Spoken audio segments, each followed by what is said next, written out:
Neuvième homélie de Saint Jean de Chrysostome envers les Anoméens.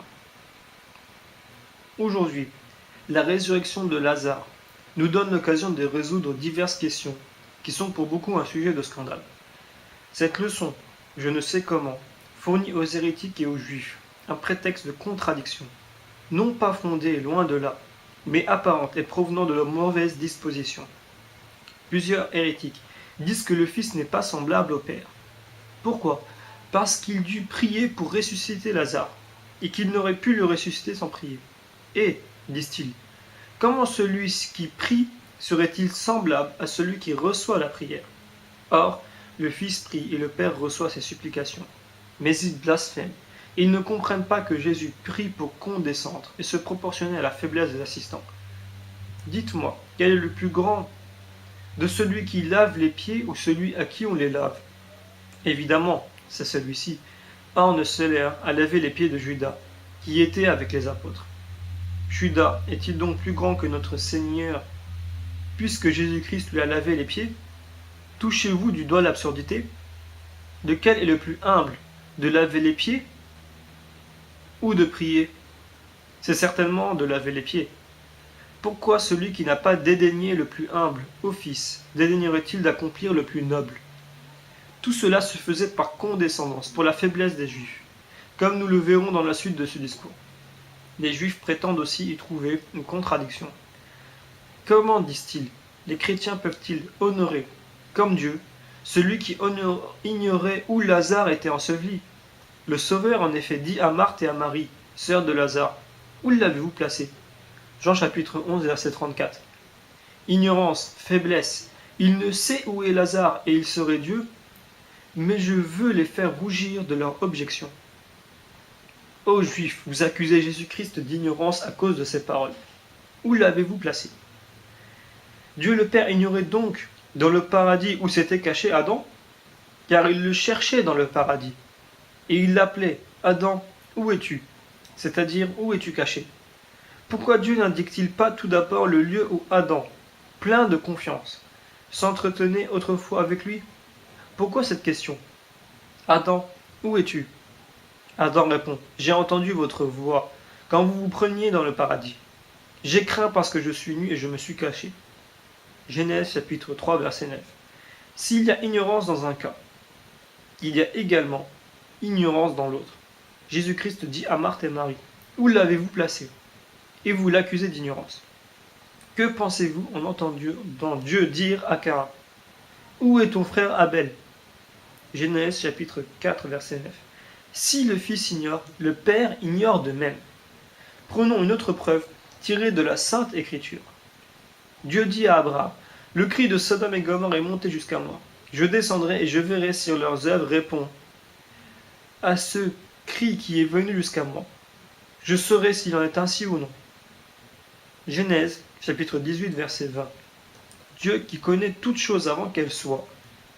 Daniel, chapitre 13, verset 42, qui sonde les cœurs et les reins. Psaume, chapitre 7, verset 10, qui connaît les pensées des hommes. Psaume, chapitre 43, verset 11. Dit, je descendrai, et je verrai si leurs couvres répondent à ce cri qui est venu jusqu'à moi. Encore une fois, si vous accusez le Fils d'ignorance, soyez conséquents et accusez-en aussi le Père.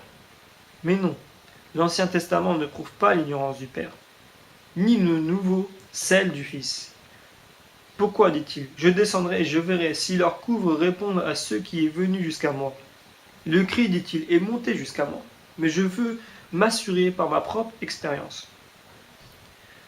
Ce n'est pas que j'ignore, c'est pour enseigner aux hommes et à ne pas croire facilement à toutes les accusations, et à n'ajouter foi qu'après avoir examiné attentivement et par eux-mêmes.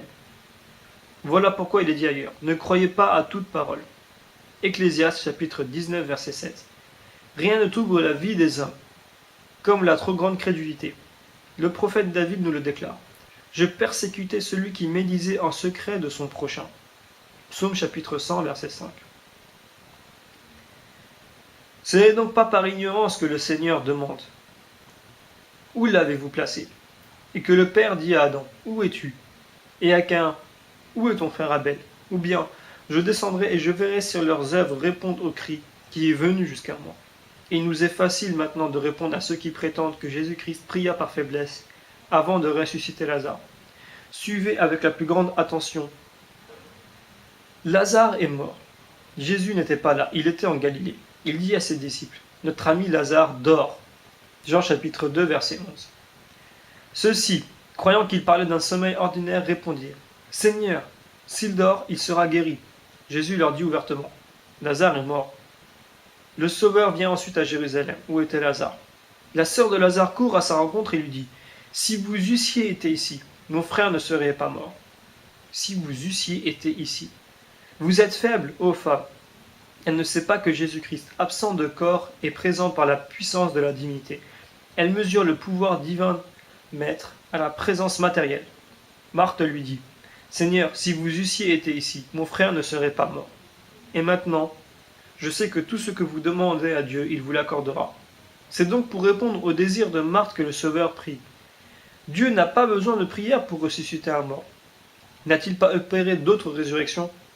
Quand il rencontre à la porte de la ville un mort qui portait en terre, il ne fit que toucher la bière et la mort se leva. Quand il rencontra à la porte de la ville un mort qu'on portait en terre, il ne fit que toucher la pierre et le mort se leva. Eut-il besoin de prière pour le ressusciter? Dans une autre circonstance, il ne dit qu'un mot à la jeune fille. Talitha Kumi. Marc chapitre 5 verset 41. Et il la rendit vivante à ses parents. A-t-il eu besoin de prier? Pourquoi parler du Maître? Les disciples, d'un mot, ressuscitent les morts. Une parole de Pierre n'a-t-elle pas rendu Tabitha à la vie? Les vêtements de saint Paul n'ont-ils pas opéré de nombreux prodiges? Voici quelque chose de plus admirable encore. L'ombre des apôtres ressuscite les morts. On apportait les malades dans des lits, afin que l'ombre de Pierre couvrît quelqu'un d'eux, et aussitôt, il était guéri. Actes chapitre 5, verset 15. Quoi donc? L'ombre des disciples ressuscite les morts et le Maître, pour ressusciter Lazare, aurait besoin de prier? Le Sauveur prie à cause de la faiblesse de Marthe. Elle lui dit, Seigneur, si vous eussiez été ici, mon frère ne serait pas mort. Maintenant, je sais que tout ce que vous demanderez à Dieu, il vous le donnera. Vous voulez une prière? Voici une prière. La miséricorde du Sauveur est une fontaine où l'on peut remplir tout vase, quel qu'il soit. S'il est grand, il contient beaucoup. Peu, s'il est petit. Marthe demande une prière et le Sauveur lui donne une prière. Un autre dit, je ne suis pas digne que vous entriez dans ma maison, mais dites seulement une parole, qu'il soit fait ainsi, et mon serviteur sera guéri. Le serviteur lui répondit, qu'il soit fait selon que vous avez cru. Matthieu chapitre 8, versets 8 et 13. Un autre dit, venez, guérissez ma fille. Et il répondit, je vous suis. Matthieu chapitre 9, verset 8. Le médecin proportionne ses remèdes aux désirs des hommes. Une femme touche en secret la frange de son vêtement, et elle obtint en secret sa guérison. Chacun obtient selon sa foi. Marthe dit, je sais que tout ce que vous demanderez au Père, le Père vous le donnera. Elle a voulu une prière, le Sauveur la lui accorde.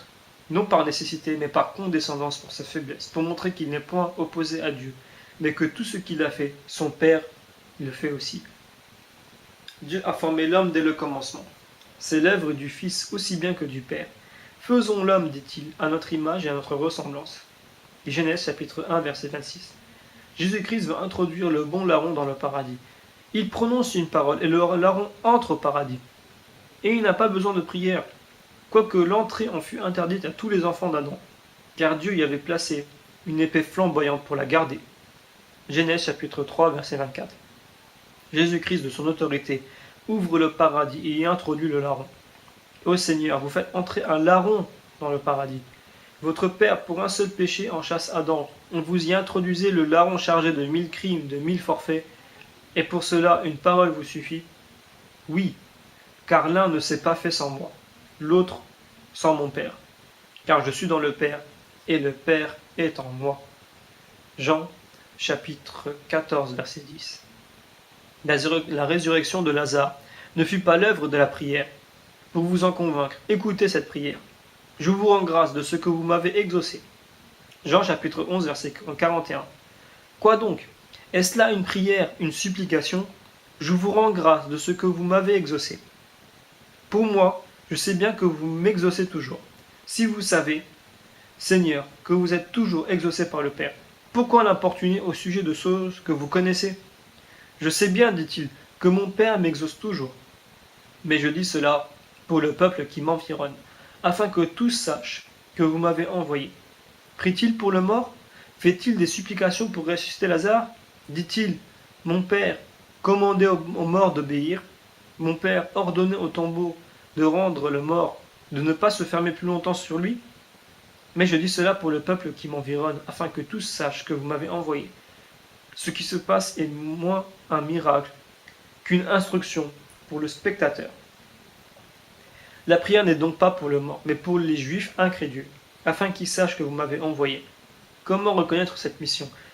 Suivez, je vous en prie, avec la plus grande attention, de ma propre autorité, semble-t-il dire. J'appelle le mort, de ma propre puissance, je commande à la mort. Ô Père, je dis, mon Père, j'évoque Lazare du tombeau. Si le Père n'est pas mon Père, que ce prodige n'ait pas lieu. S'il l'est au contraire, que la mort obéisse pour l'instruction de ceux qui m'entourent. Pourquoi Jésus-Christ dit-il, Lazare, venez dehors. Il a prié et le mort n'a pas ressuscité. Il dit, Lazare, venez dehors, et le mort se lève. Ô tyrannie de la mort, ô tyrannie sous laquelle gémissait cette âme, ô enfer, il prie, et tu ne rends pas le mort. Non, répondit. Pourquoi? Je n'avais pas reçu d'ordre. Je suis établi gardien, et je ne laisse sortir que sur un ordre formel. La prière ne s'adressait pas à moi. C'était pour les Juifs incrédules. Et à moins d'un ordre précis, je ne délivre personne. Pour délivrer l'âme, j'attends la parole. Lazare, venez dehors. Le mort entend l'ordre du maître, et aussitôt se brisent les chaînes du trépas. Que les hérétiques soient confondus et qu'ils disparaissent de la surface de la terre. Car vous le voyez par le texte même, le Christ prie non pour ressusciter Lazare, mais pour condescendre à la faiblesse des assistants incrédules. Lazare, venez dehors. Pourquoi appelle-t-il le mort par son nom? Pourquoi? Parce qu'en s'adressant aux morts en général, il aurait ressuscité tous ceux qui étaient dans les tombeaux. Voilà pourquoi il dit, Lazare, venez dehors. Je vous appelle seul devant le peuple, pour montrer par cet acte particulier les prodiges de l'avenir. J'ai ressuscité un mort, je ressusciterai la terre entière. Car je suis la résurrection et la vie. Lazare, venez dehors. Et le mort sortit enveloppé de bandelettes. Ô merveilleuse étonnance! Celui qui a arraché l'âme des liens de la mort, qui a brisé les portes de l'enfer, qui a broyé les portes d'airain et les verrous de fer, qui a délivré l'âme des chaînes de la mort, celui-là n'a pu déchirer les bandelettes du mort, s'il le pouvait. Mais il ordonne aux Juifs d'ôter ces liens, qu'ils avaient attachés eux-mêmes en ensevelissant la mort. De la sorte, ils devaient reconnaître leurs propres liens, et se convaincre, par leur expérience, que c'était ce Lazare enseveli par eux, que Jésus-Christ était le Messie envoyé dans le monde par la bonté du Père, et qu'il avait pouvoir sur la vie et sur la mort. À lui, avec le Père et le Saint-Esprit, soit la gloire et l'empire, maintenant et toujours, et dans les siècles des siècles. Amen.